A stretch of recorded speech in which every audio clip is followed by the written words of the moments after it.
Friends, నేను మీ Vishnu village Vihari. ఈరోజు మా ఊర్లోనే అతి భయంకరమైన సింహాల గుహను అయితే మీకు చూపించబోతున్నాను. మా అమ్మ వాళ్ళు చిన్నప్పుడు ఈ గుహలో సింహాలు నివసించేవని మాకు చెప్పేవారు. కొండ అయితే ఈ విధంగా అయితే ఉంది. మనమైతే అలా తాగడానికి వాటర్ బాటిల్ అయితే తీసుకొచ్చాం.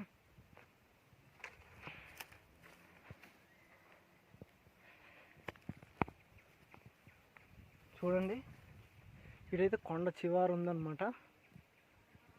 ఇది చూడండి, రాయి ఇలా సాపురాయి ఉంది. అది మొత్తం అడవి.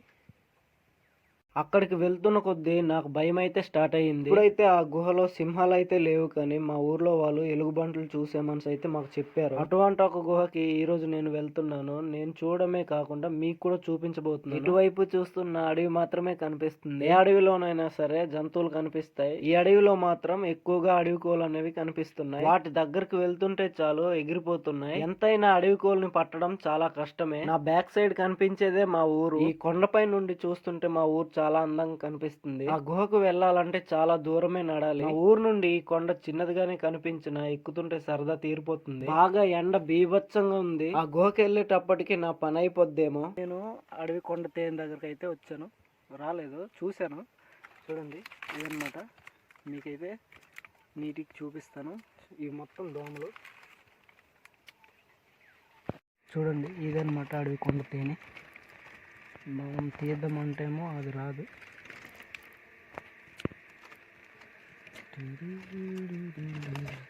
గుహ దగ్గరికి అయితే వెళ్దాం రండి ఒకసారి. చాలా జాగ్రత్తగా అయితే దిగాలి. చూడండి, ఇలాంటి భయంకరమైన ముళ్ళు అయితే ఉంటాయి. చూడండి, ఎడారిలో ఉండాల్సిన ముళ్ళు అయితే ఇక్కడైతే చూడండి, అదే అన్నమాట ఆ గుహ. ఈ గుహలో సింహాలు నివసించడమే కాకుండా చిన్న స్టోరీ అయితే ఉంది. మంచి వాళ్ళకి మంచిగాను, చెడ్డ వాళ్ళకి చెడ్డగాను ఉంటుంది ఈ గుహ. మంచి వాళ్ళకి మూసుకుపోదు, చెడ్డ వాళ్ళకి మూసుకుపోతుందంట. చెడ్డ వాళ్ళకి ఏం చేస్తుందంటే గుహ మొత్తం మూసుకుపోయి ఊపిరాడక అక్కడికక్కడే చనిపోతారు. ఇదేంటి సినిమా కథ అనుకుంటున్నారు? ఇది సినిమా కథ కాదండి, ఇది నిజంగానే మా ఊర్లోనే జరుగుతుంది. ఈ గుహలోనికి రావాలంటే చాలా ధైర్య సాహసం అనే చెప్పాలి. అంత భయంకరమైన గుహలోనికి ఇప్పుడు వెళ్తున్నాను అన్నమాట. ఇలాగా చూడండి ఎంత బాగుందో. ఇప్పుడు ఇలా ఉంది, కానీ అప్పుడైతే చాలా భయంకరంగా అయితే ఉండేదన్నమాట. చూడండి,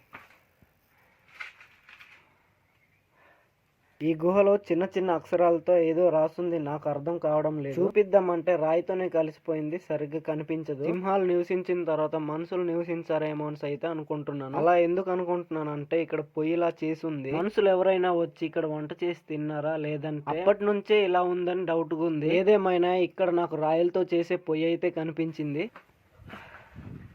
ఇప్పుడైతే మనం ఆ గుహ నుండి అయితే లోనకైతే వచ్చాం. బయట నుండి లోనకైతే వచ్చాం గుహలోనికి. చూడండి, ఇది మొత్తం ఆ గుహే అన్నమాట. ఈ సమ్మర్ టైంలో వచ్చినప్పుడు ఇక్కడైతే చాలా చల్లగా అయితే ఉంటుంది. చూడండి, నేను ఇదే రావడం మొదటిసారి ఇక్కడికి.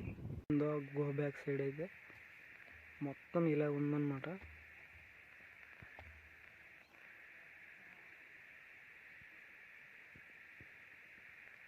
ఇప్పుడు ఆ గుహ పైకి అయితే వెళ్తున్నాను. అక్కడ రాయి కదులుతుంది అనేసి అయితే విన్నాను. ఈ రోజు చూడబోతున్నాను. పెద్దవాళ్ళు చెప్తుంటారు ఇక్కడ ఒక రాయి కదులుతుంది అనేసి అయితే. మీకు ఆ రాయిని అయితే చూపిస్తాను. అదే చూపిస్తాను మీకు. చూడండి, చూడండి, ఈ రాయి అయితే కదులుతుంది అనేసి అయితే ఆ రాయి కదులుతుంటే రీసౌండ్ అనేది వస్తుంది. ఒకసారి వినండి మీరే.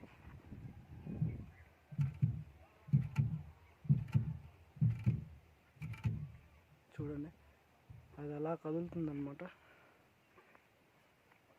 ఆ గుహ పైకి ఎక్కగానే చుట్టుపక్కల ఎక్కడ చూస్తున్నా చాలా అందంగా అయితే కనిపిస్తుంది. ఇక్కడ నుండే కొండ మొత్తం క్లియర్ గా అనేది కనిపిస్తుంది.